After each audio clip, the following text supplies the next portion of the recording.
one Cardinal, one Cub, and one beer, the trading deadline edition. JJ, our people want baseball information on this, the day of my 57th birthday. Happy birthday, Vince. And it's a big day, not just trading deadline, which is big in baseball, but it's the day of the prophet, Vince Opper today. And Vince, I don't know if you knew this. I was actually going to have, I ran into, you're a big fan of Huey Lewis and the News. I ran into the news down at Piggly Wiggly down in the back of it. They were coming in and saying happy birthday a cappella. I don't know what happened to him. I gave him $50. They took off. So I'm not sure, but that was the plan. But I found out that greatness, there's an old saying, greatness runs in packs. These are other famous people that have the same birthday as you. Coolio has the same birthday as you. Who would have thought? That's two cool guys right there. Yes. Yeah, in fact, I used to be confused with Coolio a lot. Hey, you've never seen us in the same room together, have you? No, I have not. So, yeah. And when you take your hat off, you've got the same haircut as Coolio. Yeah, there you go. You got the Coolio. There it is. I go to the barbershop and say, give me the Vince Opper / Coolio. And I got the same thing going on. Jennifer Lawrence, very Academy Award winning actress, Jennifer Lawrence. Jerry Garcia of the Grateful Dead, same birthday as you. That's a cool one. Yeah, he's Elliott. A liar, though. Garcia? He told me that he would survive. Well, he's so you mean he's like Elvis? He's still with us, you think? Or is he out there somewhere? No, he just sang that song, A Touch of Grace, that I will survive. And then a few years later, he went under. He went under. Yeah, well, it happens to the best of them. Joe Elliott of Def Leppard, same birthday as you. And Dustin Hoffman. That's 5. Wow. You 6 famous people. And in baseball world, baseball players that have the same birthday as you is Madison Bumgarner. Mad Bomb. Yeah, man. I always wanted the Cardinals to get him. Greg Jeffries, Cardinal and a Met there. Good hitter. Jeffries. Yes, very good hitter. Adam Jones of the Baltimore Orioles. Very good player. Milt May. And no list would, and as you as a Cub fan, no list would be complete without a Cub. And Greg Gross, the outfielder who played a while with the Cubbies, same birthday as you. So happy birthday, sir. Now, I don't want to go too long on this, but I have 5 big events that happened on your birthday in Major League Baseball history. I'll just briefly go over these, but these are kind of fun. 1945. What year were you born, Vince? May I ask? 66. 60. So it wasn't, you weren't around in 45. Okay, I just want to make sure. No. My mom and dad met in Ashbury. They were passing a J around, and 20 minutes later, she was impregnated. That's a lie. So. Oh, okay, man. Woo! Yeah. Well, my parents are very based. So I kind of had that feeling, yeah. But we all have a wild side too. But Mel Ott hit his 500th home run in 1945 on this day. Willie Stargell in 1970. Here we go now. Hit 3 doubles and 2 home runs in one game. Wow. And the Pirates beat the Atlanta Braves 20-10 in that game. I don't know who the pitchers were in that game. 1973, we're getting closer. Carlton Fisk and Thurman Munson got into a fight. Munson tried to score and they threw the ball home, and Munson tried to run over Fisk, and when they both came up, they were throwing the dukes. So that was this day, another great Yankee Red Sox moment. Them teams just don't like each other. 1978, I remember this happening. Pete Rose 44 game hitting streak came to an end. I remember they would break into TV shows to show his the batting streak at the time, because he was getting up there, and it was kind of exciting to see. But it ended at 44. The Atlanta Braves against the Braves, and I don't remember who started that game, but I remember Gene Garber came in, and when he got Rose out the last time, they kind of celebrated a little bit. Oh yeah.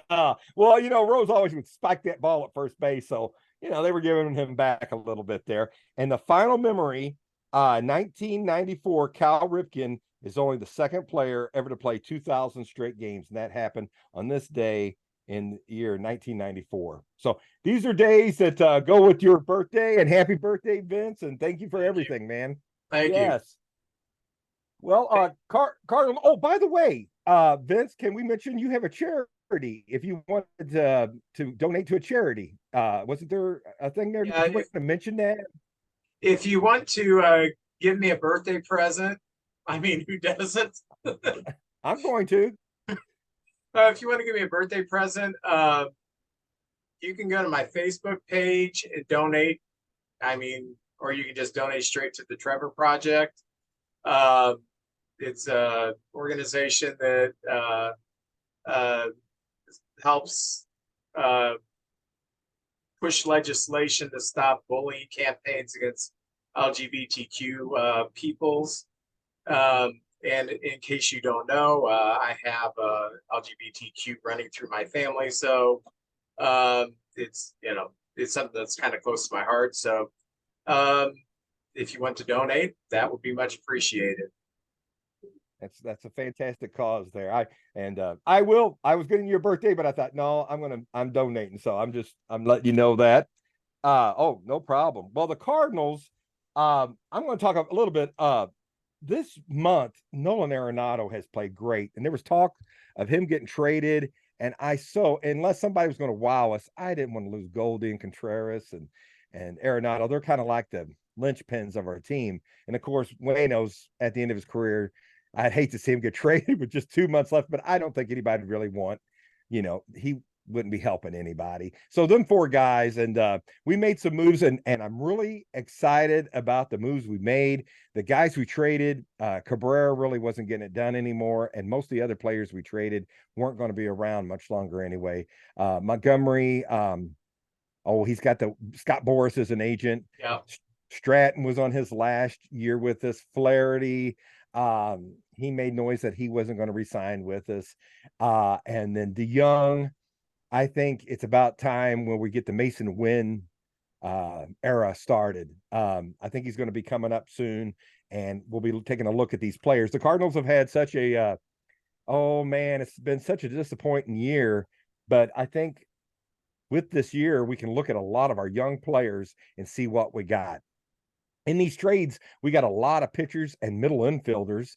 There's a kind of going through the trades. I was going to talk about Nolan Arenado first. He has really come on, and I could see him being in the top 10 in the MVP talk at the end of the year if you include his defense and everything else around it. He had a slow start, so I don't think he's going to make top 5, but he's had a really good year, and it's such an honor. I'd like the Cardinals to have a player like Ozzie and Lou Brock and Gibson, and now we have Arenado, so I'd like to see him finish his career with the Cardinals. But what a year. He's hitting he's got 77 RBIs, which is in the top 5 in all of baseball. 22 home runs, that's nice. 20 doubles, and he is hitting 279, and that's good. If he hit 280 and had all that, I would be very, very happy. So even though the Cardinals have had a bad year, where there's been things we can look at and be proud of, and Arenado's had a great year and probably going to win the Gold Glove again this year. But it's hard to say. I'm a fan, and I think he is, but I don't know all the statistics of all the third basemen in the National League, but he's probably, I still say, as good as anybody else. Now the trades. This is what's been going on. It's been kind of a crazy last 3 days, but the Cardinals traded Jordan Hicks and I got my Toronto hat on because that's Cardinal North right there. We traded a bunch of guys up to Toronto, so it's gonna be fun watching the playoffs. We've got, it seems like the Cardinals deal with like 5 teams, and that's it. Toronto. They've got a history of trading with Toronto. We sure do. This year they just, let's just call Toronto. We like them. The Rangers, we've had a history with the Rangers, the Marlins, now the Orioles. I don't remember many trades with them in the past, but and the Yankees. That seems to be who we trade with. But this year we traded Jordan Hicks to Toronto for 2 pitchers. a 21-year-old right-hander and a 22 right-hander. This kid, Sim Roberson, I'm probably messing up his name. He's from the Netherlands, and he was their number 6 prospect. And then Adam Kloffenstein, and they say he's like 6'5", and he is their number 23 prospect. And from what I've read, just looking at numbers, I've never seen him. A lot of swing and miss kind of stuff. I don't know how accurate they are, but anyway, to get that for Jordan Hicks, I'm pretty happy with that. And I wish Jordan Hicks all the luck in the world, and I hope they go to deep in the playoffs. The other trade, we had Montgomery and Stratton going to the Rangers, and that's going to be fun. They've had DeGrom, of course, get hurt, and Evaldi's on the DL right now, or the IL, I'm sorry. And so the Rangers have made a lot of noise, and they went out and got a number 2 or 3 in Montgomery, and that's what he really is. He's probably a 3 or 4 in most rotations. Yeah. And we got a left-hander, a John King, a let's see, a Tikon Robley, 21 years old, and he was their 11th prospect, but he's now going to be our number 4 prospect. So I don't know if our minor leagues, we were very, we didn't have a lot of pitching prospects. We had maybe 3, and down in Double-A we have Tink Hintz. So this is really bringing us some a lot of pitching coming our way. He's got a 4.17 K to walk ratio. So this kid is a strikeout pitcher. And then Thomas, and these names I'm having trouble with, Segueras. He was their 15th prospect, and he'll be number 8 in our system. They've already said that. So Now, anyway, King has some major league experience. He's been up and down the past few seasons with the Rangers and pitched decently. Yeah. I mean, pretty much what we had now. The guys we got rid of, I think he had 28, and he's a left-hander too. He had 28 appearances in the big leagues. And so anyway, so that's some prospects there. I think a lot of fans here in St. Louis were wanting to get, Dylan Cease or somebody like that, but I bet we don't know what the asking price was, and some of our players like Nolan Gorman, we honestly don't know what they were willing to give up for Nolan Gorman. The Cardinals rate him very high, and I'm a big Nolan Gorman fan too. I had a friend send me a few messages today, not too happy with what the Cardinals were doing, because the Cardinals are not used to trading as sellers. They're used to trading as buyers because they're always competitive. When you're trading as a seller, there's no reason to be going for the Dylan Ceases of the world. You need to reboot that farm system, and that's what they're doing. And it's not something where you need to get hung up on their statistics or where they're ranked in an organization's hierarchy, or what their, this is the 12th best prospect, because the Cardinals have had their scouts, and they are looking for people that they can mold and they see a future in. So there's a lot of people who come over in these trades that are Double-A or lower in the minor leagues, and you don't hear much about them, and That's true. They develop into very good pitchers, and that's what the Cardinals are doing. And I think they're probably getting as good as they can get for what they're giving up. I mean, they're giving up good players. DeYoung has had his moments. Montgomery's a good starting pitcher, but Montgomery's a rental, so you got to get what you can for him. Hicks has underperformed for his stuff, so you're getting what you can from him. So it's not like you can really judge these deals at this time, whether or not they're successful. Right now, they're just people that the Cardinals believe they can mold and make into major league players.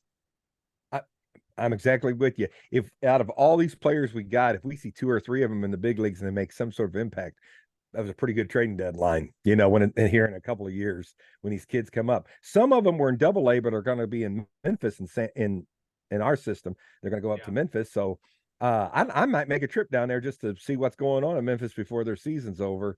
I do like this though. They're great. They're big guys. It seems like 6'2", 6'5", and they're a lot of strikeout and miss, which the Cardinals have always been sort of a pitch to contact and play good defense behind the pitcher. So I do like that. We do, we had some guys in the bullpen or, swing and miss kind of guys, but it's nice to see them kind of go in that direction. But we'll see. I trust it. And like I said, most of the guys we had that we traded weren't guys that we were going to keep. So that was pretty good. But DeYoung's gone, and I wish him all the best. He played 7 years with the Cardinals, had 4 years where he hit 19 or more home runs. I like him, but Mason Wynn is coming, and he's the next big thing in our minor league system. And I'm excited that they kind of cleared way for him. And that happens all the time. A player will be moved to make room for another guy they really believe in. None against DeYoung. We kind of, after 7 years, know what, and he was having an up year from the last 2. So we got a little more for him probably this year than we would have in the last couple of years. But Mason Wynn, he's coming. The DeYoung trade was kind of a surprise because I don't know if Toronto was going to deal for him, and Bo Bichette went down last night, and so they swung the trade for DeYoung. I know DeYoung was probably going to get traded, but the Cardinals probably got a pretty good offer from Toronto because they were trading from perspective of desperation. We're trying to make the playoffs. We've lost Bo Bichette. We need a major league caliber shortstop to step in, play some defense.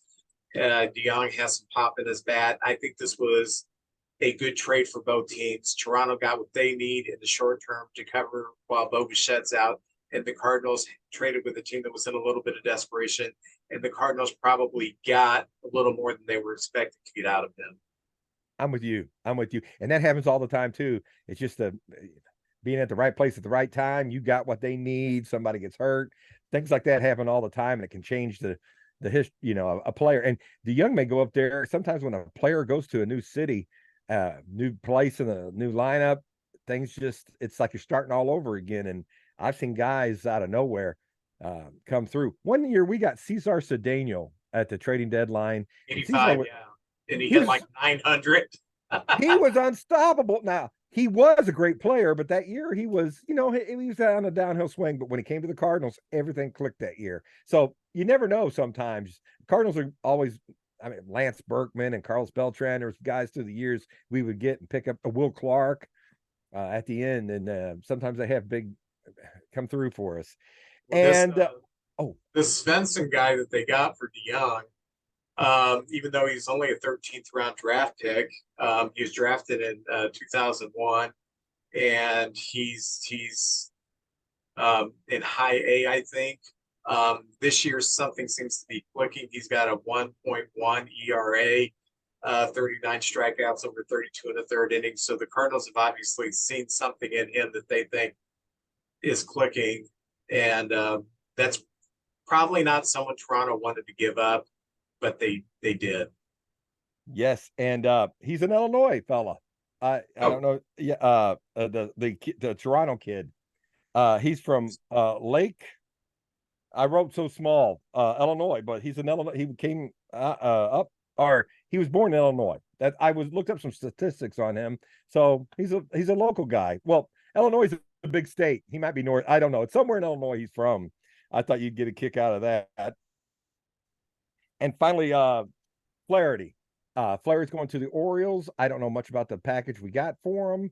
I know we've got a Caribbean infielder. They say is hitting like 340 in Double-A, and a couple of pitchers. Flaherty's going to go in as their number 2 starter. I do think that's kind of the Orioles. Man, they are playing the daylights out of the ball, but I think their starting pitching's just compared to the teams they'll have to play is a little subpar. I think their starting 8 or 9 are fantastic, and their bullpen's better, but their starting pitching that is a little shaky. And they didn't want to get rid of any of their big, like they got that kid Jackson Holiday down there, and they've got a ton of talent coming. So they didn't want to get rid of any of the big ones. But we got a couple pitchers from them and a middle infielder. And one of the infielders we got was compared to Donovan. He could play any position, and he plays really good defense at every position. The kid we got from Baltimore, not very good defensively, but he can hit and he doesn't strike out. So Yeah, we may see this him. Prieto, he's got an 868 OPS, 27 strikeouts in 85 games. There's a lot of contact there. That's across both AA and AAA. So my feeling is he's probably going to be fighting for one of the infield spots next year. Probably not starting, but he's probably going to be someone who, they're going to plug in somewhere for every now and then. But he does have a bat that can come off the bench and make contact, and that's something that the Cardinals could really use, is someone who, when you have that runner in scoring position and you need a pinch hit, you need someone to get the bat on the ball. That's someone that's valuable on your team. You're like, people follow the leader with a rise being this guy down in Florida who doesn't have a lot of power, but man, he puts the ball in play. He gets the hits. I'm not saying he's a rise level, but just a guy who puts the ball in play. You can play in the big leagues doing that. I want to give you your compliment because of our 8-game series here at the end of the month with the Cubs. It pretty much made us sellers, and you'll talk about what the Cubs did, but kind of changed your fortunes a little bit. And you're in the race, and I'll be honest with you, I'm pulling for the Cubs over the Brewers and the Reds. Thank you. Yeah, now that's the kiss of death. Anytime I get behind a team this year, they're going straight in the toilet. But I would love to see them win this. You guys beat us 6 out of 8, and for the season, we went 3-4 for the week. We played Arizona, beat them 2 out of 3, and then we come across the Cubs and only won 1 of those games. We ended up having 13 games with the Cubs this year and winning 5, and you guys won 8. It came down to those 2 big series, and you guys just beat the crap out of us. There was a game I thought Burleson was going to hit a home run, and your center fielder made, oh my Lord, he made the play of the year. It was what a play. And games like plays like that just are remembered forever. And we would have won the game by a run, but now we lost the game by, and that's been sort of a microcosm of the season. Just things like that. It never didn't go our way. So next year, maybe everything will go our way. The law of averages. So Vince, that's kind of Cardinal news there and trading news, and I'm excited. I like that we weren't going to keep none of those guys. Mason Wynn's going to get a spot now. It looks like he's going to get a chance to prove himself. These pitchers, the Cardinals are going to have to go get some starters next year. But I think within 2 months left, we're going to get to look at Liberatore. We're going to get to look at Hudson and maybe Grosafio at the end of the year, and maybe Palante and Woodard, and see what we got in these guys. And, and then Waino and Mance is pitching better. Mance has won his last 2 of his last 3 starts. And yeah, he's beating the Cubs. That's all he can beat is the Cubs. Hey, yeah. He's beat the Cubs. Yeah, but we had to win one of those. My gosh, you would have swept us 8 in a row. There would have been it would have been sad times in St. Louis if you won all 8 of them. But anyway, congratulations to the Cubs. You guys are the interstate champions between us this year. Well, last week we started Tuesday and Wednesday with the 2-game series against the Sox, and from a fan's perspective in Chicago, that's the big thing. It's not the Cardinals Cubs. And I've heard a few arguments that may be convincing me that the Cubs' biggest rival now in the National League Central is the Brewers because of the proximity. And there's some real, to use a wrestling term, there's some real heat between the 2 teams and the 2 fan bases. So it's not quite as friendly as the Cardinal Cub rivalry. So I don't know. Living in St. Louis, I still feel the heat of the Cardinal Cub rivalry over my head. But we started by sweeping the Sox, and that was a big deal. And then I do want to talk about Thursday's game. The second hitter of the game, Happ, swings, backswing, gets Contreras in the back of the head, and he's bleeding. it takes a certain kind of person to take a 2.5 foot long, 2 pound piece of hardwood and hit someone in the head. We call those people who have that kind of ability to do that, we call them psychopaths. Yeah. It's a weapon. So Ian Happ and Wilson Contreras are friends. They played together for 5-6 years.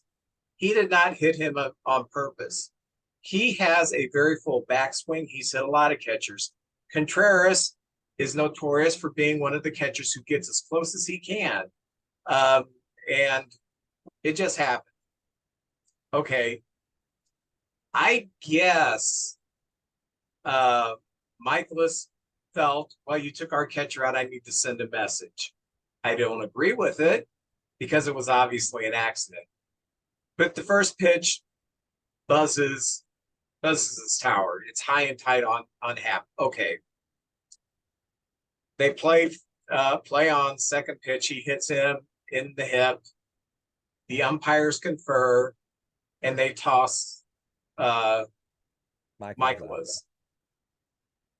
Now, the next day, I'm listening to 101.1 in the morning.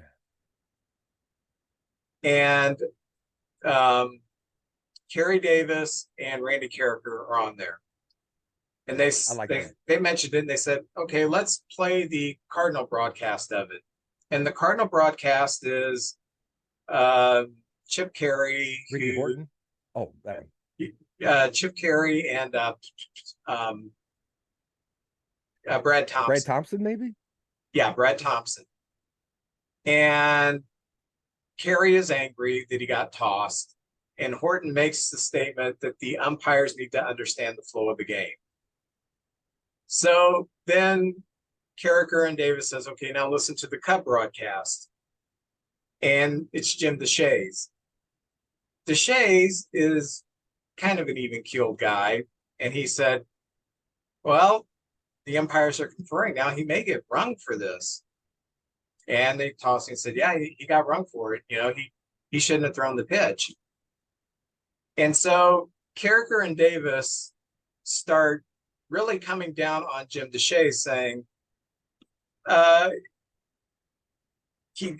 you pitched before Brad Thompson did. You pitched in an era where people threw at each other. Mm-hmm. And like they were saying, like Brad Thompson said, you need to understand the flow of the game. I'm going to stick up for my man because I argue that Deshaies does understand the flow of the game. The players do not police this game anymore. They haven't for the past 20 years. Major League Baseball put that in the hands of the umpire. You don't have to give a warning. If you are certain that a pitcher is throwing on purpose at a player, you don't have to issue a warning. You throw them out.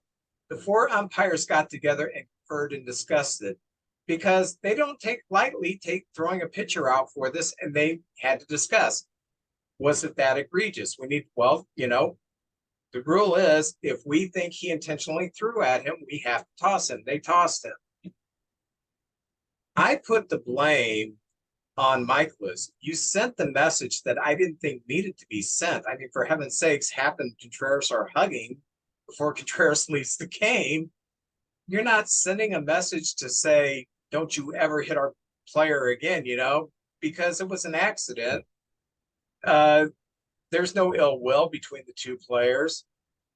And Michaelis has to understand we need innings.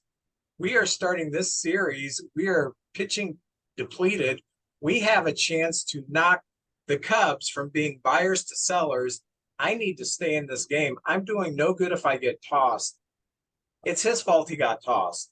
Now, Marmol, I don't know what happened, what he said or anything. I said the magic words or something. He said the magic word, but you know what? In the grand scope of things, a manager gets tossed, who cares? He's not throwing pitches. He's not hitting balls. He's not. Someone else can make the X's and O calls for the dugout. It's not a big deal. But I do want to say that I felt like that kind of tainted the victory to some of the people in St. Louis. And I was reading some of the comments on, I read an article, then I read the comments. And there were people, there were even Cub fans that said, yeah, Hap did it on purpose. I'm thinking, no, he didn't. He's not a psychopath. He's not going to try to hit his friend with a baseball bat. Think about it.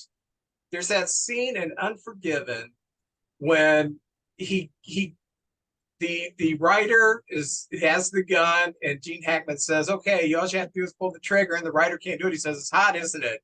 Yeah. It's not easy to physically assault someone with a bat that you're friends with. It's not easy for a psychopath to do that. It's darn near impossible for a sane man to do it. So I thought that kind of that, and I know, and I'm being long-winded here. When you're an announcer, you're great. This is great. There are two ways to get ratings. You can either be a homer, which is great. I love homers. If I would love to be a homer if I was on the radio. Yeah, go Cubs. We'd never do anything wrong. I would love to be a homer. Or you can go the other. You can be Kevin Slate. Everything's we're all going to hell. You're all stupid compared to me, but for some reason you keep calling in and supporting me. It was unfortunate, and I'm with you. I know Hap did not mean it. It looked pretty brutal though. I felt horrible for Contreras. He really got whacked hard. And the backstory matters. Like if that happened to your catcher against the Brewers or their catcher versus y'all, it could have been a long night of throwing at each other. But I just don't feel the Cardinals and Cubs have been mortal enemies for a while. I think it's just a lot of the Cub fans come down to St. Louis. We had sellouts for the ball games. They were fun. We lost 3 out of 4, and I know they hugged and everything. And I understand Michael was doing that. He hit him on the hip. I mean, he didn't go for the head or anything like that. Well, the first pitch was high. The first pitch was when he buzzed him in. Oh, yeah. Well, but I thought once that was over and he got thrown out and he got suspended for 5 days, I kind of thought it was over. I didn't know they were still talking about it for a while afterwards. The people I talked to, they say, hey, did you see the game? Yeah. We just would talk about it, and then life went on. So I don't feel bad. No ill will to Hap. We love Contreras. I do anyway. And I love Michaelis and Ollie standing up. Most guys stand up for their players. I remember one year Dusty Baker couldn't stand Kenny Lofton. And he was such a pain in the butt. But Dusty would stand up for him when he was on the Giants, and just but that's what a manager does. He stands up for his players. So I think it's a much to do about nothing. I'm sorry Contreras got hit. Nothing is Hap. He's a great player. But yeah, I don't think there was any ill will towards that. That's just I don't think there was any. I just yeah. And Michaelis, I've been okay if he didn't hit him, and I'm okay that he hit him on the hip. I'm neutral on that. I was like, okay. And he got thrown out, and I figured, well, he deserved to get thrown out because anybody, I knew he threw at him on purpose, but he wasn't trying to hurt in his career or nothing. And I'm old though. Like I remember, remember that time Clemens threw a baseball bat at Piazza? The bat broke. World Series at him, and he didn't get thrown out of the game or anything. I was like, well, what the heck, But that was a long time ago. Yeah. But, it's gotten better. The players have not policed this game for 20 years. It's been the manager's or the umpire's game, and I heard comments that the umpire shouldn't be inserting himself into the game. The umpire didn't. They all four got together and made the discussion, and by what they have been told, if you think that the pitcher is throwing at them, there's a zero tolerance.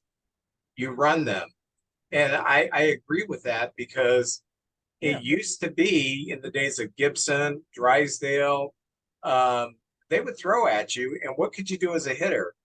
You can't throw the bat back at them. They go out and fight. They fight every once in a while. Tremendous unfair advantage with a very dangerous weapon, throwing a ball at 90 miles an hour, 100 miles an hour at someone. Come on, man. have we not evolved as a species past that? I don't think we have. I don't know. Anyway, Cubs won the game 3-2 Friday, and you talked about Talkman robbing the home run from Burleson at the. What a play! What a play, man! And that was a weird game for the Cubs because they brought up Wisniewski, and he made the start, but they only used him kind of as an opener for 2 innings, and he pitched good. Then they brought in Smiley, who has pitched terrible this month, and Smiley pitched 4 1/3 innings, only gave up 1 run, the home run on his first or second pitch. So Saturday, Kathy and I went to the game, and oh yeah, here's our adventure. All right.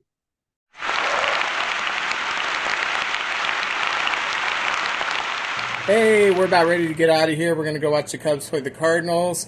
One of us is going to come home happy tonight, and the other one is going to sleep on the couch. Who's it going to be? Oh, if you're happy, you're sleeping on the couch, too. Oh, so I guess I'm on the couch no matter what. All right. Here we are on the way to Busch Stadium, where the baseball gods are not being too kind to us. All right, we're at our Metrolink station. You can hear the thunder here in Shrewsbury. Kathy, you ready to get wet?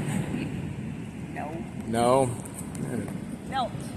In a bad mood because she's a Cardinal fan. Melt.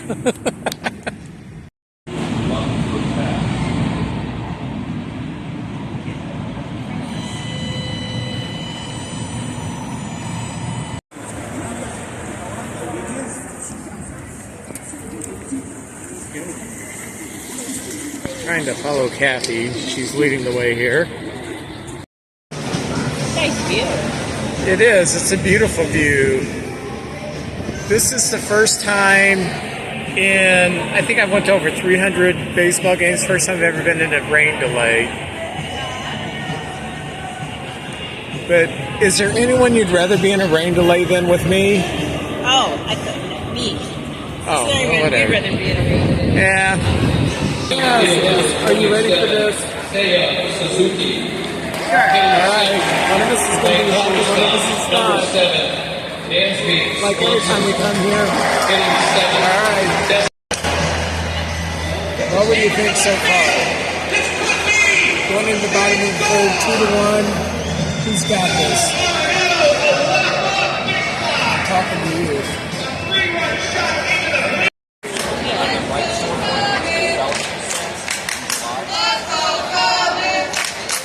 Seventh inning, the Cubs are up 5-1. Then we had a 2-hour delay. Kathy's not happy. I'm sleeping on the couch. Unless something weird happens. I'll let you know if something weird happens.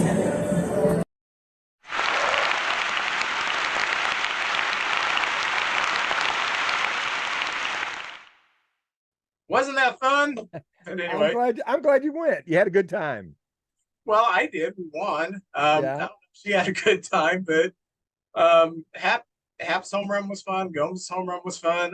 Tyone, who could not throw the ball for the first 3 months to save his life, suddenly the last 4 starts, his ERA is under 2. The game did have a 2-hour rain delay, and I was telling Kathy, I think I've been to probably 250 games in Major League Baseball. I've never been to a rain out. I've never been to a rain delay until then. I've sat through rain, but I've never had a game delayed rain. Sunday, you guys did Stephen Matz, who is channeling his Warren Spahn against us this year. He's doing all against the Cubs. He's against the rest of the league. He looked fantastic in that game. Great. Coming inside, that looper that just catches the outside. Yeah. Wow, Hendricks good job. pitched good, 7 innings, 3 Yeah, he hits. did. I'll take that any day, but Stephen Matz, we can't hit him. Then last night, we have the Reds coming to town. We are 3.5. I don't know. We're in 3rd place. We have played well enough. I said after the All-Star break, we have to go 11-6 in these last 17 to be buyers. That's what we did. We went from 8.5 back to 3.5 back. We're buyers. I was so happy yesterday because we traded for Jimmer Candelario. And we were looking at third baseman in the offseason when I had you and Max on here. I said, Jimmer Candelario, that's a pretty good third base option. Well, the Nationals got him. Now we've got him. And I'll get into that when we discuss trades in just a little bit. So I'm pretty happy yesterday. We got Stroman going. Stroman 2 innings, 6 earned runs. Since the end of June, he has an 8 ERA. And I'm going to do a little bit of filibustering on behalf of Jed Hoyer. Stroman was lobbying through social media that he wanted an extension. He has an option next year. It's a player's option, but he wanted an extension. Jed Hoyer, Carter Hawkins, I said, we're not going to talk about it right now. We're not going to extend you during the season. And Stroman has done kind of what Stroman did in New York. He's kind of went to social media to kind of plead his case. Well, the last month while he's been pleading his case, he's absolutely sucked. I mean, we lost 6-5 to the Reds. We were losing 6-1 after 2 innings, and then we got Stroman out of there. We shut him out the rest of the way. Ended up losing 6-5. Stroman, if you want an extension, if you think you're that good, you deserve an extension, pitch like it. He was critical of the organization, saying they shouldn't trade me or Bellinger. You know, we should try to win this. Okay, we didn't trade Bellinger. We didn't trade you. Live up to your end of the bargain. You know, you had to come through. We have the first place team coming in. We are in the home stretch of the season. We are playing in our ballpark. We just made this big trade that's going to boost our team, and you go out there and you lay an egg. I don't know. Are you injured? Like he's listening to it. Is he injured? What's going on? But he has taken the place of Jameson Taillon. He is terrible right now. I'd rather see Wisniewski take a spot next time. But he better find it because we really, really, really do need this. So we have that. Now let me get into the trades. Find the first one here. I have on my computer screen kind of got things jumbled up where I wanted to be because I was looking something up. That's not the first one. All right, yeah, I'll start here. Yesterday we got Jimmer Candelario for shortstop Kevin Mead and left-handed pitcher DJ Hertz. Hertz, a couple years ago, was our minor league pitcher of the year. He's kind of stagnated. Mead is our number 14 prospect right now. Hertz is our number 16 prospect. We needed Candelario. He is a switch hitter. He's on the 1-year, $6 million contract, so he's going to be a free agent next year. He played 16 games for the Cubs in 2016 and 2017. But this year he is hitting .258, 16 home runs, 53 RBIs, and he ranks in the 93rd percentile of outs above average at third base, and he can also play first base. Now, that was a great birthday present for me. What makes me really excited about this, I thought, man, I want to see Madrigal stay at third because even though I was critical, we're winning with him at third, and his defense is really good. For someone who had played second base, I can't believe how well he's playing third base, and he is getting his hits, and he's hitting about 280 right now. And at the bottom of the lineup, he doesn't strike out. He puts the bat on the ball. You can hit and run with him. So many cool things we could do with Nicky Madrigal. But we get a third baseman because we need some pop. So what do? Maybe we can put this new third baseman at first base because he has played first base some, and maybe we can get rid of Iron Paws Mancini. No, they're not going to do that. They're in love with Mancini. They love him. They're probably going to DFA Wisdom, which is okay, but I'd rather have Wisdom coming off the bench than Mancini because even though he's hitting under 200, he is approaching 20 home runs. He's got pop. Mancini is just not there. Guess what happened on Vince's birthday? Trey Mancini got DFA'd. Yay! Really? I did not know that. Jimmer Candelario's playing first base. Nicky Madrigal's on third. I am so pumped. I am excited. So, Yeah, I thought that was the two weakest spots on the Cubs team was third and first. And you had a right field issue before Suzuki came back. But when he we came still back, have that a right field issue because he absolutely sucks this year. We ain't got anything. oh man. But first and third, now it looks like you guys have big upgraded that. Yeah, the big thing we do have now, we have Michael Talkman, who has proven he can hit lefties, he can hit righties, he can play center field. Ask Burleson that.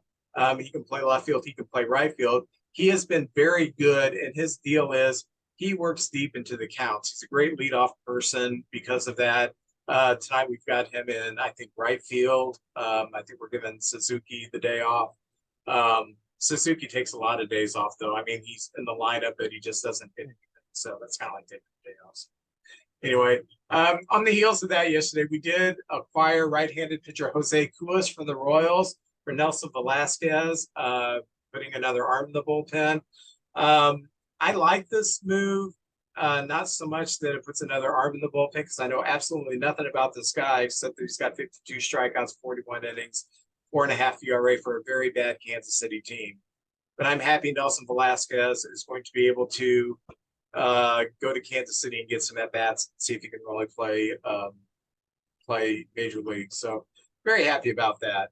What position does he play? He plays mostly corner outfield, but he has played some center field with us. Okay. He's hit okay with us. We just haven't had room for him this year. He hasn't hit as well as he did last year. It's been a while since we've seen Maxwell because of his work schedule. And this segment we're actually recording on Wednesday morning, whereas everything else was recorded Tuesday night. So this is after we have unveiled Jamer Candelaria and just completely spanked the Reds 20-9 last night. But I wanted to get Max's thoughts on the trades that we've made and how that is going to affect not only the major league team, but the minor league system. So what are your thoughts, Max? Well, there was a lot of movement in the past 2 days. Even putting the trades aside, we've seen prospect promotions, PCA up to Iowa, which is very exciting, and Cade Horton to Double-A, which is also pretty impressive considering it's a guy who was drafted last year and he's already, basically 2 steps away from the majors. So he'll be on a strict innings limit probably, but it's very exciting for him to face some challenging talent in Double-A. It's a big step up for him. In terms of depth, they've gotten rid of some guys. And granted, guys that were probably going to be a non-factor. I'll just start out with the Adrian Sampson thing. So, incredibly minor trade, but the Cubs traded Adrian Sampson and Manny Rodriguez, or as we know him, Man Rod, to the Rays for basically reclamation project reliever. Guy with good stuff, can't throw strikes to save his life, and some cap space money. So Sampson was going to be our 5th starter. He was in the competition for the 5th starter with Peyton Wesneski. Obviously, neither of them really have contributed as a 5th starter at all. Sampson got optioned to Iowa. He sucked there. He got hurt. Came back, continued to suck. So he got rid of him. The Rays immediately released him, so he is now a unrestricted minor league free agent. I'm sure someone will sign him. Manny Rodriguez was up with the team last year, and he was okay, had like a 4.5 ERA, but spent most of the year in Iowa, all the year in Iowa actually. So incredibly minor trade. It's just kind of clearing space, but might as well go through them. Obviously, the big one is the Heimer Candelario trade. DJ Hers and Kevin Made, who I had outside my top 20. Fangraphs had them at like 19th and 22, Pipeline around the same area. For me, though, both of them have their warts as players. Kevin Made, he's a great defensive shortstop, but he has absolutely zero pop. Has yet to have an ISO above 120. So really just absolutely no power. And VJ Hers, he's probably going to end up as a reliever because he can't throw strikes for the most part. Let me interrupt real quick. Mm-hmm. We talked about this a little bit the other day. I was surprised that Mike Rizzo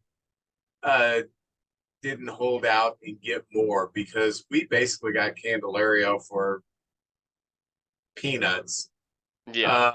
Do you know of a reason? Were they just not getting offers for Candelario and they thought we got to get something, or have any insight on why the price was so cheap? Well, if I had to guess, they're probably internally pretty high on either Made or hers. Made, he's still somewhat younger. If they think he can develop some power, that's a useful player. But in my brain, the closest comparison for Kevin Made is like a Sergio Alcantara, who can be a utility guy on a non-contending team and just take up space, make good plays. Is not going to hit anything. DJ Hers he'll probably be a reliever. But if you think that any of those guys can kind of develop, and the big knock on both players, if Made develops power and Hers can refine his control issues, then you have two valuable major league players. And it is a rental bat, so it's not like they're going to get a huge return. Although in my brain, I was thinking it would be someone a bit higher, maybe like one top 15 prospect, like a Triantos or someone kind of like below that tier. I was thinking maybe like one like 45 plus. I think we're talking about future value here. I think both were 40s by Fangraphs. But I mean, I think it's a solid return. If anything, it feels kind of like an underpay, but I don't know if people would agree with that. Do you see, I mean, he got 4 hits last time he played first base, which is something that I favor. Get into that in just a minute. But do you see us making an effort to pull in Candelario with a contract after the season's over, or do you think he's strictly a rental? I think they're definitely going to explore it. I mean, I know the position player class is pretty weak next year. The best bet on the market, not named Shohei Ohtani, is going to be Matt Chapman. I think. I don't know who else has opt-outs. I guess Javi Baez could potentially opt out, but I don't think he will because hasn't had really a good season at all. No. It'll be really the top of the class is Bellinger, Chapman, Ohtani, and that's basically it. I mean, Candelario is going to be in that tier below, so I think they'll definitely pursue him. Okay. And were you surprised, as surprised as I was, that Mancini was the one DFA'd and not Wisdom? Yeah, I mean, I think that's really telling. I mean, most teams with that contract, it was $14 million for 2 years, so they're basically cutting about $9 million in losses. I think that just shows that this team is serious. I think most teams would just keep someone like that on their roster. They'd slowly reduce his playing time. But still, the fact that he's just gone outright, I mean, it certainly says something that the Cubs, they want to win. Yeah, and I see Wisdom has more value, even though he's not been a good defender at third. He can still play first better than Mancini. And if you're just going to use him off the bench for right-handed pop, he's going to run into his home run. So Mancini's not even going to do that. Feel bad for a guy who came in, signed $14 million, and has been through what he's went through with his cancer treatment, had a terrible time with the Astros last year. We got a World Series ring. Seems to be a nice guy. But Hosmer was a nice guy too. So yeah. Nice guys finished last, so we're out of the league. So. And I will say that this is possible to get rid of Mancini because they're going to play Candelario at first. And I think he made an error last night on a routine play, but it's fine. It's a blowout. But the reason that that's possible is because of Nick Madrigal, who, by the way, is officially a league average hitter by WRC Plus for the season. Yeah, I need to eat some crow there because I really. Oh, I do too. I had no faith in him as a hitter because he had not lived up to his billing. We got him from the White Sox, and then they said, "Oh, we're going to make him a third baseman," and I just have the feeling that the third baseman has got to have some thump. Well, we're getting a little bit of power from here and there throughout the lineup, and now that Bellinger's on fire, it's not so important. But the way he handles himself with the glove is very impressive. And I like having that person in the lineup that you know is going to put the bat on the ball, move the runner over, do the little things that the rest of the guys in the lineup just aren't going to do. What are your thoughts on the trade that we had with the Royals? It's more about it's just kind of collecting, optionable arms. I think the most important thing to note, for those who don't know, the trade is it was Nelson Velasquez, who has gotten some playing time with the Cubs, mainly as a fourth outfielder. He's got a lot of power, but there's swing and miss, and he's a very streaky hitter. And in turn, they got Jose Cuas. I think I'm pronouncing that probably wrong, but he was a guy who I'd literally never heard of. Obviously, the Royals aren't very good right now, but player I'd literally never heard of. He's got a funky arm slot, kind of a sidewinder type delivery. I think what's the only redeeming part of this trade for me is that he's going from an organization that is terrible at pitching development, and the Royals, who have, their only homegrown pitcher in the last 4 to 5 years has been Brady Singer, and I think that's basically it. So going to an org that has completely revamped their pitching department in the Cubs, maybe they see something there. He's got a decent strikeout rate, gives up a lot of hard contact. The fascinating thing for me is that he cannot pitch in dirty innings. Of the 38, inherited runners he's had on base, 20 of them have scored, which is abysmal. That's a lot. Yeah, it is a lot, especially for a strikeout pitcher. So if I had to guess, he'll be in Iowa probably the rest of the year. Maybe he gets called up if there's a significant injury. In terms of the Cubs bullpen, I think it kind of says a lot that they didn't trade for, another reliever. A lot of people thought they'd get, another lefty, maybe a Brad Hand or an Aaron Bummer would have been nice, but the White Sox didn't trade him. I think that just kind of shows that the Cubs are confident in, who they have at Iowa. The Bailey Horns, there are guys there on rehab assignments. I think Keegan Thompson is throwing again, so hopefully he can come back up. There are guys down there that they can shuffle in and out, and I'm sure it'll be enough because there are some interesting guys down there. Yeah. The emergence of Assad as being a really good bullpen piece has really solidified the late innings.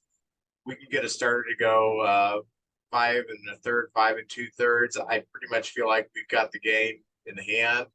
I like that Wisniewski has looked good since he's come back. So a Bednar would have been nice, a Chafin would have been nice, a Hand would have been nice, but I'm okay with what we have because I think that the bullpen has come together.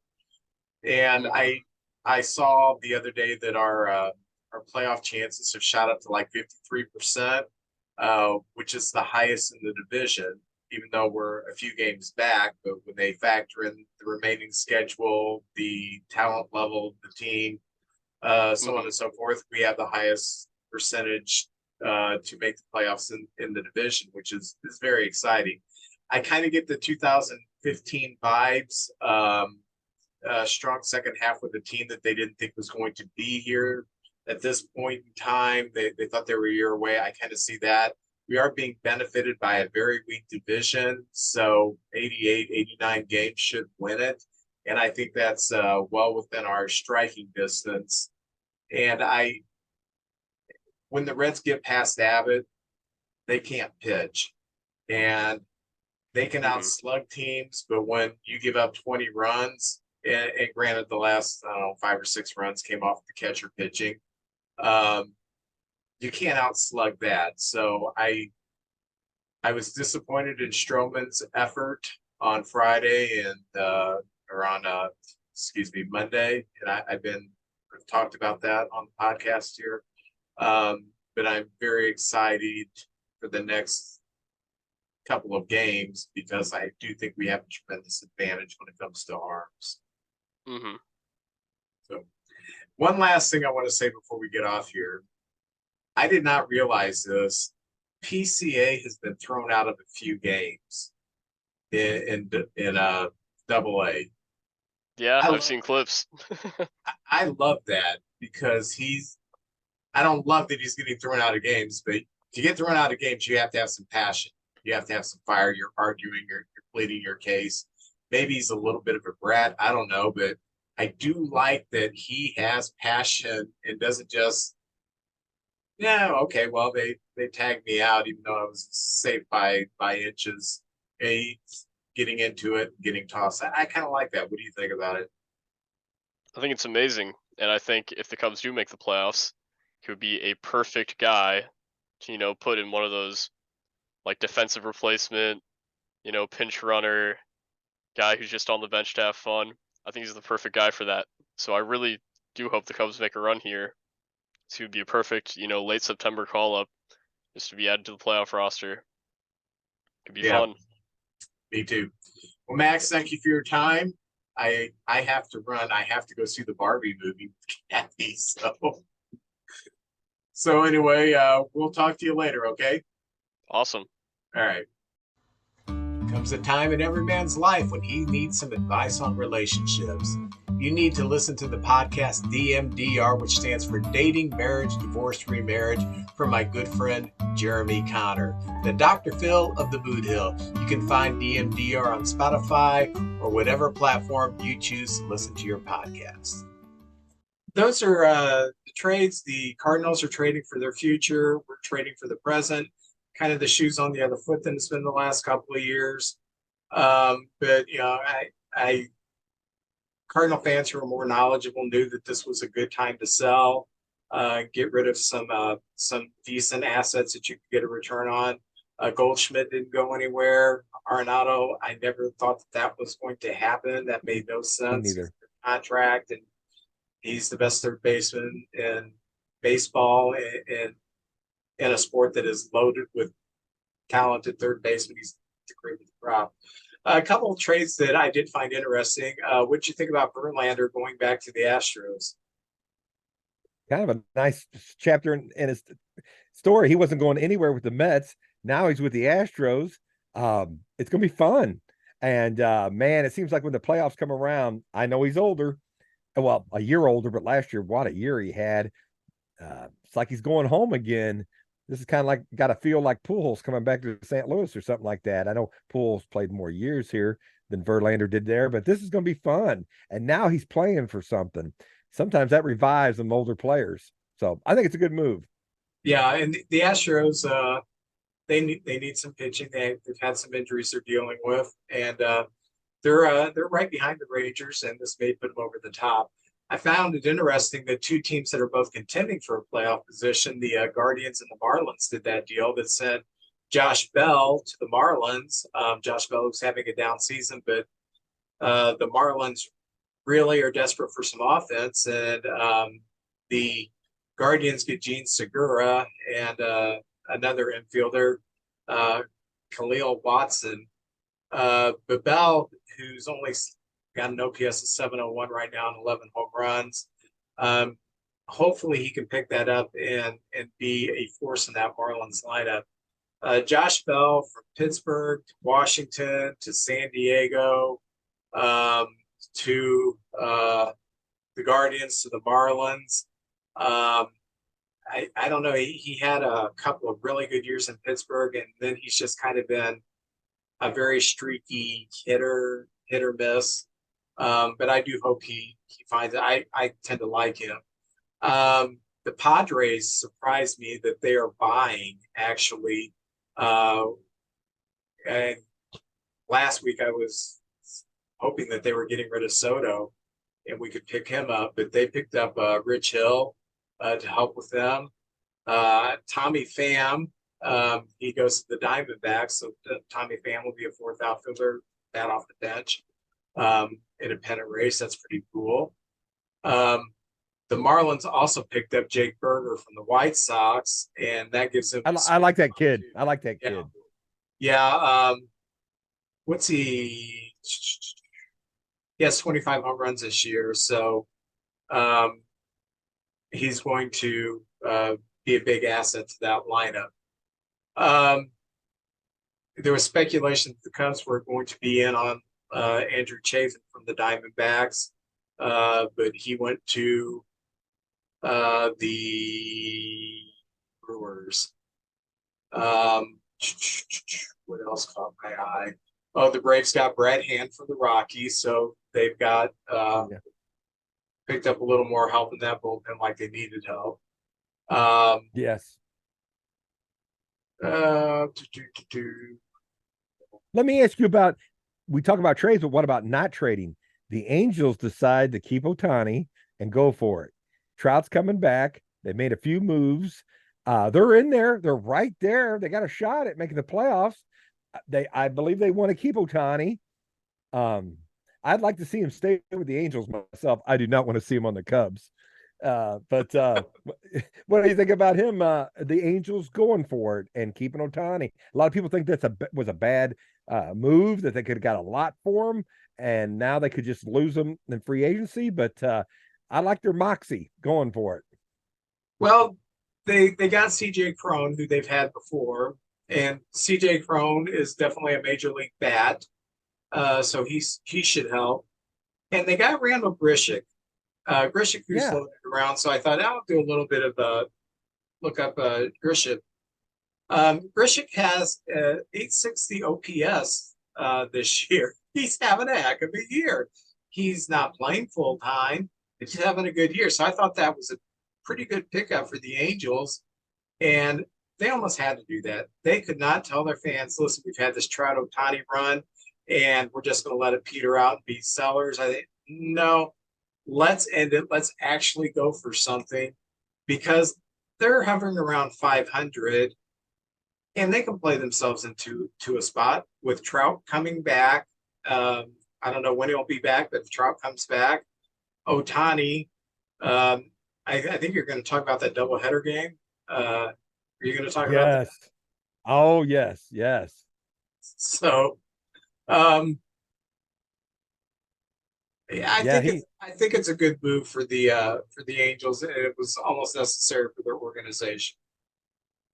I am too. I'm glad they did that. And they're ahead of Seattle, who, really, we're talking about like 21 of the 30 teams have a shot at the playoffs. It's kind of exciting. I was kind of not big about expanding the playoffs. I thought it kind of weakened it a little bit, but with all this excitement, and we saw so much movement at the trading deadline, it's fun. It's kind of fun. This is as far as I wanted to get it. I don't want 2/3 of the teams making to the playoffs, but this is going to be fun. And I have to say, I changed my mind. This has been good for a lot of organizations to get a shot at making the playoffs. This has been a good rule. Now, this was interesting. The Dodgers picked up Lance Lynn and Joe Kelly, got Joe Kelly back. I love Joe Kelly.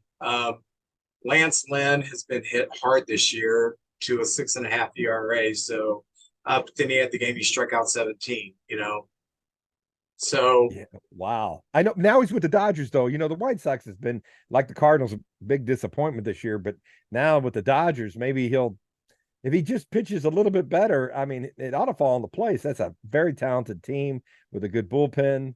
And then Joe Kelly, who also threw at Carlos Correa a couple of years ago, and then did the crybaby thing afterwards. Loved it. I know. I did too. I did too. Couple more I do want to bring up. The Brewers didn't do a whole lot, but they did get Carlos Santana from the Pirates, who's not having a good year, but the Brewers are desperate for offense, so they got him. And speaking of the Angels, I forgot about this one. Lucas Giolito going from the White Sox to the Angels. So they got some help in the starting pitching too. And I think that's all that really caught my eye. About that. So, we forgot the Blue Jays also got Genesis Cabrera from the Cardinals. So the Cardinals are really busy with the Blue Jays. So homecoming up there. Yeah, a lot of Cardinals up in Toronto. Those birds, the Cardinals, Blue Jays, Orioles, all trading together. Do they want to trade with hanging in there animals like the Cubs? No, we're just going to do the birds. Hang out. Who does since Who does the Cubs? Is there a partner they trade with a lot? Is there someone they have a lot of history with in trading? They had a time where they were trading a lot with the Cardinals, or with the Cardinals, with the Pirates. Oh, About really? 20 years ago, they seemed to like the Pirates, and they had a lot of trades. You don't see a whole lot of trades within the divisions anymore, though. They kind of No. realized, why are we helping our Yeah, opponents? rivals. Yeah, it Yeah. doesn't work out that well. They have they traded a lot with the Tigers. It seems like they've done a few trades with the Tigers over the past Okay. 10 years.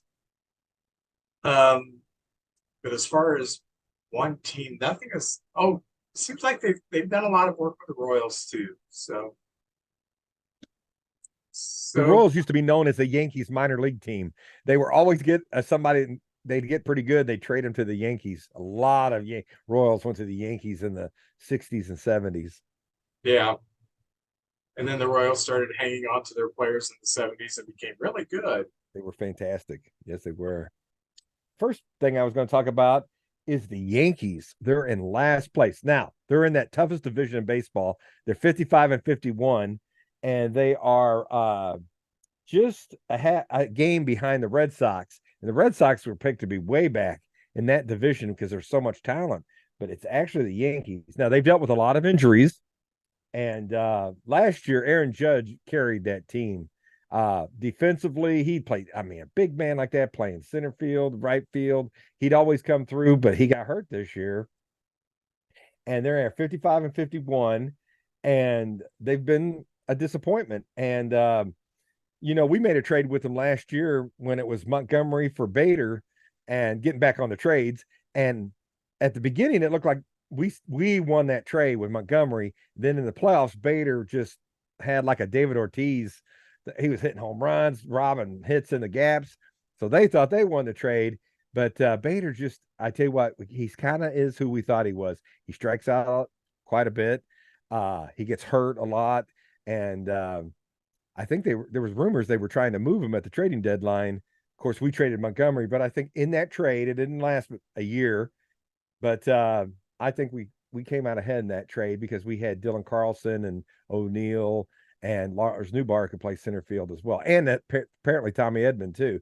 So we needed pitching, and I was happy with that deal. But that was my first story, was just the Yankees and how they're in last place right now, and that doesn't, like, Chicago's had last place years. St. Louis has had last place years. We seem to be able to handle it okay. The Yankees aren't used to this. This is kind of a rough time for them. So I don't know what they're going to do in the offseason, but there's still time. They're only 10 and a half back. They could get back in that playoff race.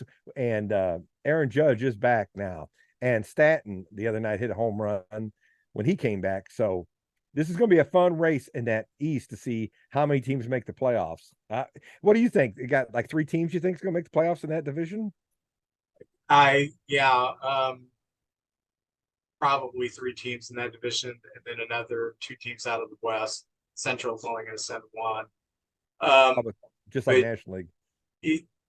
It's kind of a division where if you get too far back, the talent of the teams ahead of you are so good, it's hard to make up ground. The Rays have really come back down to earth. In fact, they've dropped below the Orioles, but the Orioles are a really good team.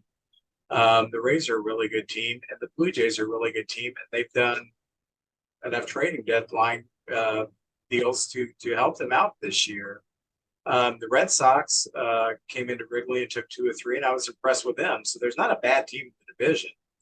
I think for 1 year, like the Central should send the Royals to the East, and the East should be able to send like the Red Sox to the Central just for 1 year, Hey, you say that jokingly, but I can see baseball doing that with all this realignment talk and the changing of the schedules and everything. Nothing would surprise me. So I know you're saying that kiddingly, but I could see that. I wouldn't think they were not above doing something crazy like that. You mentioned Baltimore. They're the best team in the American League right now. Tampa Bay started out their first 39 games. They were 30-9. But since that time, they are 35-35. They're just playing 500 ball, which is good. I mean, it's fine. But Baltimore has just been the steady eddies. They've played really good ball. They are 65-41 right now, and the Rays are 65-44. So this is going to be a fun race. I like to see what Baltimore can do because it's a young team. They don't have a lot of veteran. Cedric Mullins, he's a veteran. They're pitching. Like I said, they've got Flaherty's number 2, but some of these names are Bradish, Flaherty, Kramer, Cal Gibson, and Grayson Rodriguez. Not household names for most of those guys. They do have Batista as the closer, and that guy's a stud. Their starting 9 are fantastic, and their minor leagues are loaded. I think they're going to be the best is yet to come, but they're playing a couple of years ahead of where we thought they'd be. And but sometimes that pressure of a pennant race, I don't know. Sometimes things happen out of the blue. So it's going to be fun watching that down the stretch, that American League East. Anyway, so that's it. Tampa Bay was so far ahead, and here come Baltimore and caught them. So we'll see what happens there. In the National League, the Pirates have dropped like a rock in July, and that was something that we could all see happening. Max and I went to that game in Pittsburgh that they won, and it put them into first place. And as we were leaving, they were interviewing Andrew McCutcheon, and they said, "Oh yeah, but are you thrilled that we're in first place?" I said, "It's just June. Come on now." So I think even like the players knew we're not ready for this. You know, especially a veteran like Andrew McCutcheon could see we're a team with a lot of holes. We can't sustain this, and they haven't been able to sustain it. So the Pirates have dropped, and that's kind of been sad. I think the biggest disappointment has to be the Mets, who I'll give them their props. They've been consistently bad from the start to the beginning to the point where they're sellers. Yeah. And then their counterpart on the West Coast, the Padres, have had kind of the same kind of season, but the Padres have been buyers. So it's kind of neat to watch how they've taken 2 different approaches to this. Because as they saw last year with the Phillies, as long as you can get into the playoffs, you've got a shot. The Phillies have been very hot. They've put themselves in but the Braves are just smoking right now, just smoking. But the last couple of weeks, the hottest team in the National League has been the Chicago Cubs. Chicago Cubs. Hopefully, we can. I thought you got shocked or something right there. I always get excited, and I know. I'm happy for you, man. The Dodgers have kicked it into high gear. It really seems to be a year where there's not a whole lot of surprises. I would say the Diamondbacks are a surprise. The Marlins are a surprise. But basically, the teams that we thought would rise have risen, and the teams that we thought would fall have fallen, with the exception of the Padres, the Mets, and the Cardinals. Sorry to say it. Everything else has kind of played the way we thought it would. One thing that when we went to the game, I kept my eye on Contreras because he's coming back from the concussion. It wasn't concussion, the split head. He was coming back from that attack of half. When half just went up to him and started banging him in the head. Contreras, he was swinging really good. We were up high, but we were behind the plate, and I like that vantage point because you can tell if a player's on top of the ball and the swing good. Contreras is. So I looked up some of this stuff for July. The guy's hitting 447 in July. Been on fire, and I'm really happy for him. I don't know if he's going to end up catching for the Cardinals in the long term or if he's going to be DHing. I thought if they traded Goldschmidt, maybe they'd move to first. But right. I'm really happy that the bat has come alive and that the fans are warming up to him. And hopefully that garbage that happened at the beginning of the season is behind him. One of the players that I picked to be MVP was Manny Machado. Manny Machado had 26 RBIs in July. On fire. Cody Bellinger right behind him with 24 in July, right behind Cody Bellinger. Nolan Arenado, 23 RBI. So those three players driving in some runs in the month. They're all fun to watch. They're all fun to watch. And more impressive than Contreras' 447 batting average is his OPS in July is 1.317, off the charts. And one player that we were anticipating might be moved this year, but it did not move because the Padres decided they were going to buy and not sell. Blake Snell is 4-0 in July. Was 4-0 in July with a 0.56 ERA. Blake Snell is a pitcher that drives me crazy. If he's not on, he can't throw strikes. He won't last 4 innings. He's going to be at 100 pitches. But man, when he's throwing strikes, he is as unhittable as anybody. And he hadn't really found his groove with the Padres in his last season with the Rays. He wasn't nearly as sharp as he had been. But man, it's the switch seemed to come on with him. So even though I picked the Mets and the Padres and the Cardinals to be in the playoffs, the Mets and the Cardinals are not going to make it. Padres, they may come to life here. So hopefully they will. You know, a lot of people, the radio people, are talking about Snell and Nola as a possible ace for the Cardinals to go out and just get as a free agent, which probably not going to happen. I'd love to see that. But at the end, we were talking about Snell at the end of the year. If you look at his career, every year, every statistical category is a positive. You know, I know he has his ups and his downs, but I think that guy could be an ace for any team. And it looks like he probably not going. I don't know if he's going to go back to San Diego, but that whole team struggled the first couple of months, and it just looks like they're all putting it together at the right time right now. And the pennant drives are going to be fun. Vince, I got 2 more teams I want to talk about in the American League. Just kind of mention something about them. One is the Texas Rangers.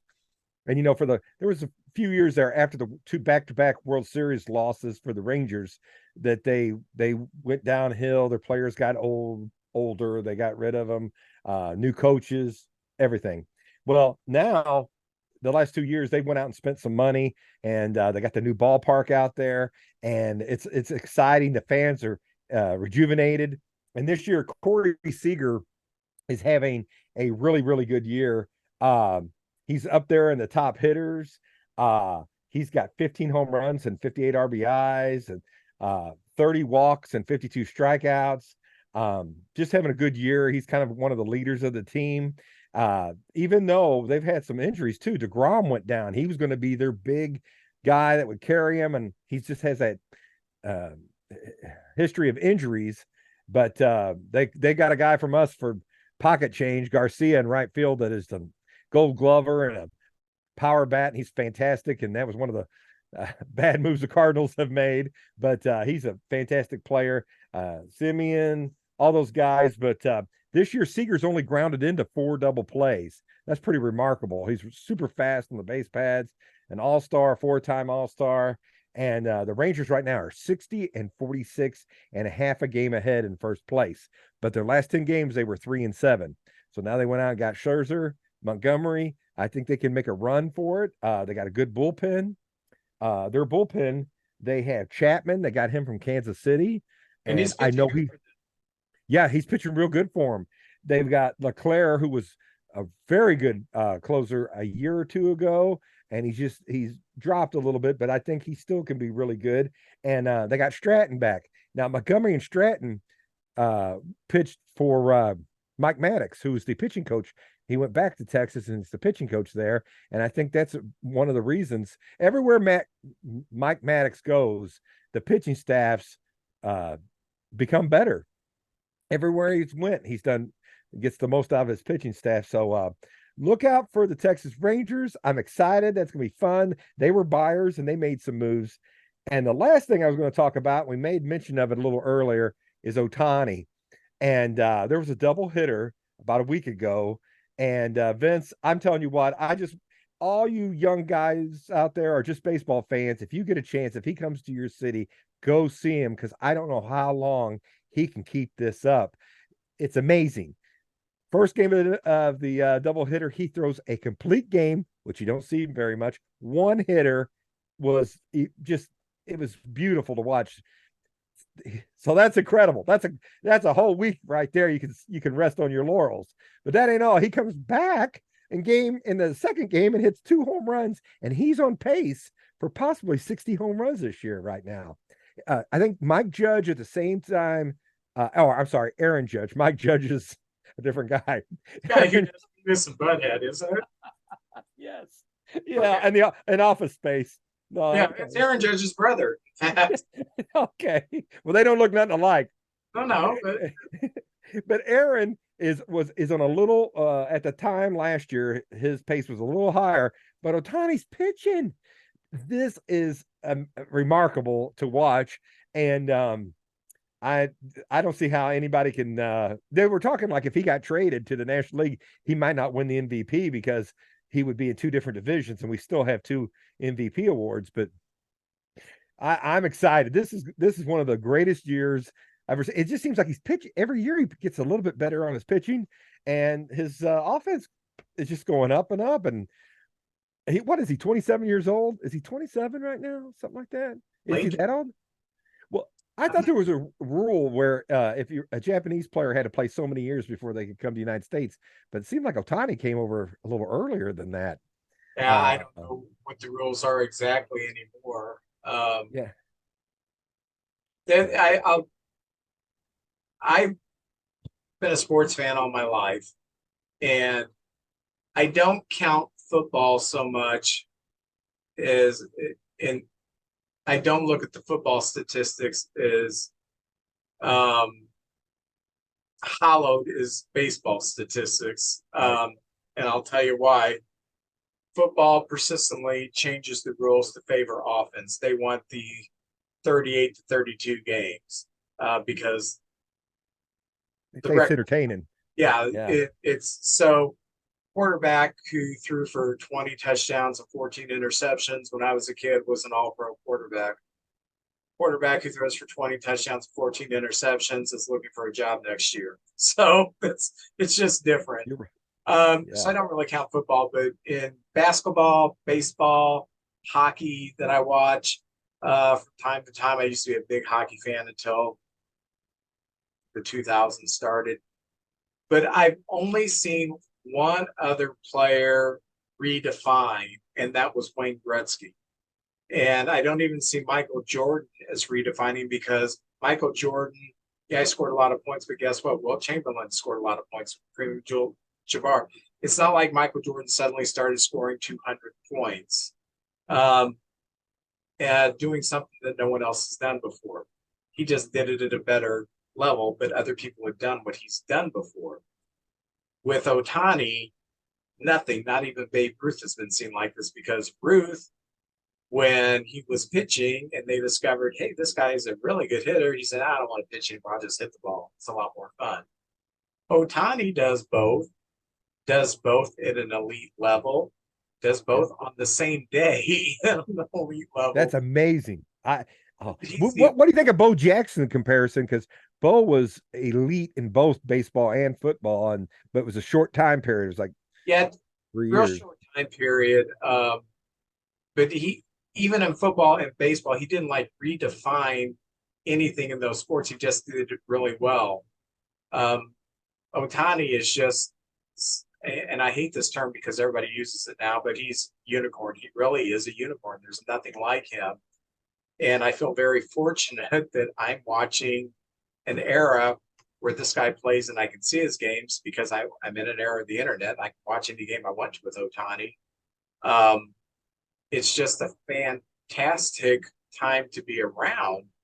And even my daughter, who would say she's a Cub fan, but she's not a baseball fan, she doesn't really keep up with it. Even she's on all my social media, I see so much stuff about Ohtani. Dad, is he really that good? Yeah, he is. Yeah, he is otherworldly. And he's good for baseball too. You never hear anything cross about him. Smiling all the time, loves the game. They talk to him about how he gets ready, and he talks about how much sleep he needs. He's he seems like a good example for the young ball players, and he's international. It's good for the game of MLB.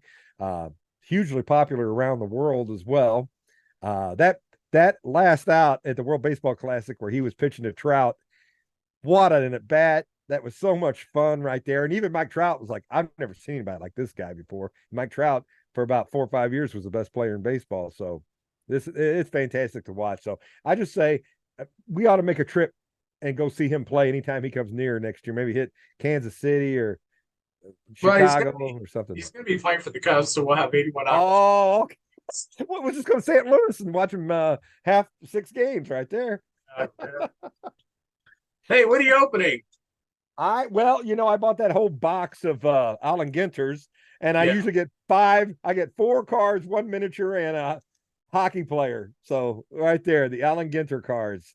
So I'll be opening the old timer cards, which I love. I've fallen in love with these old cards, old style of card. And and by the way, I didn't mention this, but Brendan Donovan, there he is right there. I think he's a fantastic player. I hope he stays around a long time. He's like a Zobrist, a great on base percentage, but they've shut him down for the rest of the year. Evidently, he's having some hand problems throwing the ball. And with the Cardinals out of it, let's just get him healthy and ready for next year. Yeah. And he's a young guy. And I tell you what, our future's bright with this guy on our team. You can win with 9 Donovans. Oh, man. Vince, one of my favorite players of all time. He's not a Hall of Famer, maybe on the bubble of it, but a character. And we mentioned him early tonight, Thurman Munson, right there. Oh, I absolutely love Thurman Munson. The Bronx Zoo, the 70s, Yankees there. Oh, here we go. One of my heroes. He was the first Major League Baseball player to step aside from baseball, and he joined the service.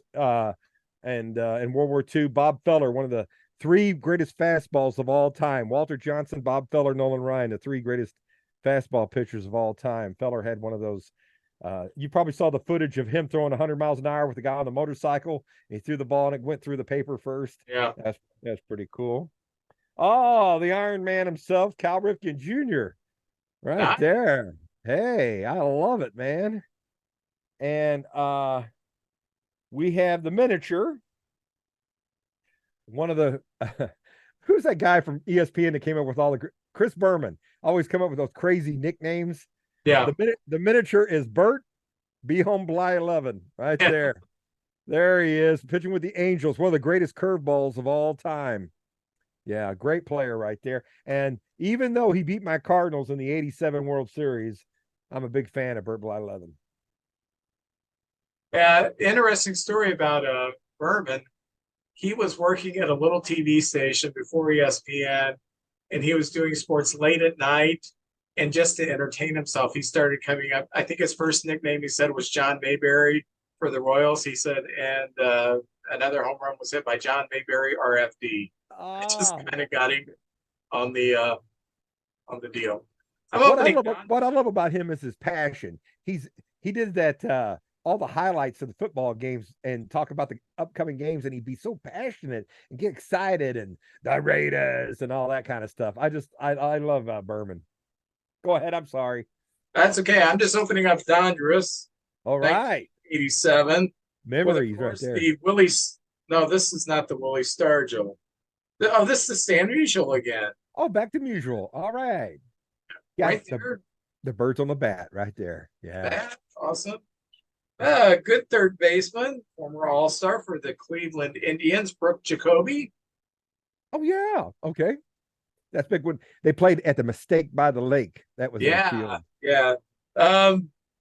Pitcher for the Dodgers, Ken Howell, whose parents were Thurston and Lovey Howell. Really? How about that? Oh, former Red Sox catcher, and I think he played for the Cardinals a little bit. Rich Gedman, didn't he? Yes, he did. Yeah, like a year right there. Yeah, Gedman.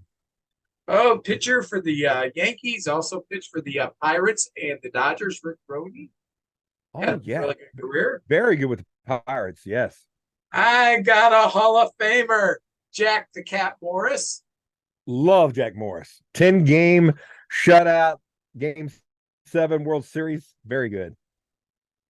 Former pitcher for the Brewers, Ron Nieves. Decent career. I don't remember him too much. I don't remember this guy, Eric Bell. No. Uh, wondered if he was one of the Bell, Getty or Buddy, Gus, David. Oh, yeah. Oh, one of those guys. Yeah. Former 20-game winner for the White Sox, Richard Dodson. Yes. Richard Dodson. Oh, here's a man who hit a home run that went into Cardinal lore, Jack Clark. Jack the Ripper. Oh, yeah. And one of the greatest relievers who has never gotten his due, one of the greatest of all times, John Franco for the Reds and the Mets. Yes. Very good. He made the games in for them. We had a lot of losses to John Franco. Another really good reliever, not quite Hall of Fame worthy, but very good reliever, very good closer, Jeff Reardon. Pitched Yeah. for the Mets and the Twins. I think Expos too. He might have been an Expo. Oh, this guy has a really interesting YouTube video. If you ever have a chance to watch it, watch the YouTube video on Mark Eichhorn. Just put Mark Eichhorn in there. Okay. And he threw almost softball style. Oh, yeah. A submariner. Yeah. 1 year he struck out like throwing soft. He struck out like 12 batters for 9 innings. Really. Wow. Former Cub, former Cardinal. He made his major league debut right out of high school at the age of 18. Mike Morgan. I did not know that. Wow. He lost 3-0 to he was pitching for the A's. That's when the A's were bad. Finley's last hurrah. He drafted him, had him pitch right out of high school. He gave up a 3-home run to Lee May, the Bopper, and the Orioles won 3-0. Great memory, Vince. That's a good one. Yeah, my memory has been slipping lately, and I was talking to Kathy about that. I'm not sure if it's my age because I did turn 57 today, or I had COVID in February, and Kathy's complained that she gets COVID brain. I wonder if I'm having some COVID brain lately. Oh, rated rookie Mike Campbell. I think he went back into the soup business. Oh, Ain't that Tom Petty's lead guitar player, Mike Campbell, ain't it? he's not happy though. No, he's not If I happy. was playing guitar with Tom Petty. I think they always get happy before their show. And this is one of my favorite players, former Cardinal farmhand. He went on to become an all-star with the Cubs, Jody Davis. Yes. I always like Jody Davis. I think of him, the Padres, Cool. the Cubs and Padres series. Yeah, he was a classy guy. And the Cardinals organization always spoke highly of him. So he's one of the first players that played for both organizations. The Cardinals are like, man, wish we had him back. They were having some problems at that time with Darryl Porter hitting 220. So anyway, well, trading deadline has come and went, and it's been fun. I'm sorry, and I do mean this, I'm sorry that the Cardinals are not buyers this year, but I think they did really good as sellers. And as someone who's been through selling a few times, I do want to tell Cardinal fans, when you start seeing these players come to fruition, like that guy was like in rookie ball, and we traded for him, and I had never heard of him, and suddenly he's with the big leagues and he's hitting or he's pitching well. It's kind of pretty cool to see that happen. When we see like Matt Burvis, PCA, people like that come up, it's like, yeah, that's who we got for so-and-so. I mean, we're watching Hayden Wisniewski contribute last year, and he's been a little up and down this year, but yeah, it's cool. It takes a couple years. Sometimes you think, well, we just gave those guys away, and then all of a sudden somebody will come up and you find out later that was one of the guys we got from Montgomery or Flaherty or whatever. I remember, and then there's some weird cases too, like Doyle Alexander. the Astros got Jeff Bagwell from the Tigers for Doyle Alexander, which turned out to be a great deal. Nobody even knew who he was. Or we traded JD Drew and they just kind of threw in Adam Wainwright at the end of it. And Yeah. Adam's still with us to this day. So you just never know. So Vince, with 2 months to go, what do you think the Cubs record needs to be? You said the other day they need to go this much, and they pretty much did it. So down the stretch, do they need, what do you think over the next 2 months to really get to the think playoffs? 88 or 89 victories will win this division. We're not that far out of the wild card, but we're maybe a game further from the wild card than we are the division. When we're playing in such a weak division, just try to win the division. If you back into the wild card because someone collapses, you take it. But this division is there to be had. The Reds' best pitcher pitched last night. We hit him very well. Was that Abbott? That Abbott kid, I think. Yeah. Okay, he's looked pretty good. Yeah, what they've got pitching, and they really didn't pick up anything at the trade deadline. You know, we should, the last 3 games should favor us pretty good. Is that who you finished with the Reds at the end of the year? Is that who? I haven't checked. Oh, okay. I was gonna say it's Reds and Cubs and everything's on the line. That's must-watch TV right there. That'd be fun. I hope so. And the Cubs and the Reds fans travel well. When I went to a Cub Red game in Wrigley, and there was a ton of Reds fans there. So that's pretty cool. That's pretty cool. All right. Well, JJ, you have a great week. Happy birthday. Thank you. And we will see everybody again next week. Whoops. Hold on.